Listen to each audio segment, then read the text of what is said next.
আপনারা যখন study অ্যাব্রডের help নিতে আসবেন আমাদের কাছে, তখন আমরা এরকম একটা ফর্ম আপনাদেরকে সেন্ড করবো। ধরুন তো এখানে laser education study abroad consultation, এখানে হচ্ছে আপনাদের পার্সোনাল ইনফরমেশন আমরা জানতে চাইবো যেগুলো আছে। এরপর আমরা একাডেমিক ব্যাকগ্রাউন্ড জানতে চাইবো, কারণ একাডেমিক ব্যাকগ্রাউন্ডের উপর নির্ভর করবে যে আপনি কোথায় আসলে পড়বেন। আছে এরপরে আপনার ডেস্টিনেশনটা, আপনি আসলে কোথায় পড়তে চান, ইউএস হতে পারে, ইউকে, যে কোনো কান্ট্রি হতে পারে। এখানে যেগুলো উল্লেখ করে না এগুলো না হলে আপনি আদার কিছু একটা লিখবেন।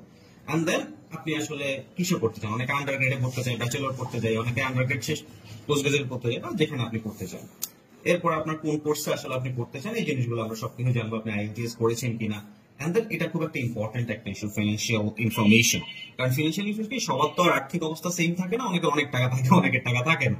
তো এই জায়গাটা আমরা যদি জানি তখন আপনাদেরকে আমরা প্রপার আইডিয়া দিতে পারি কোথায় একজন আসলে ভালো হবে, আপনার স্কলারশিপ লাগবে কি লাগবে না। এন্ড দেন আমরা আরো কিছু এডিশনাল ইনফরমেশন আপনাদের কাছে জানতে চাইবো। এই সব কিছু জানার পরে তারপর আমরা আপনার ভিসা প্রসেসিংটা শুরু করবো।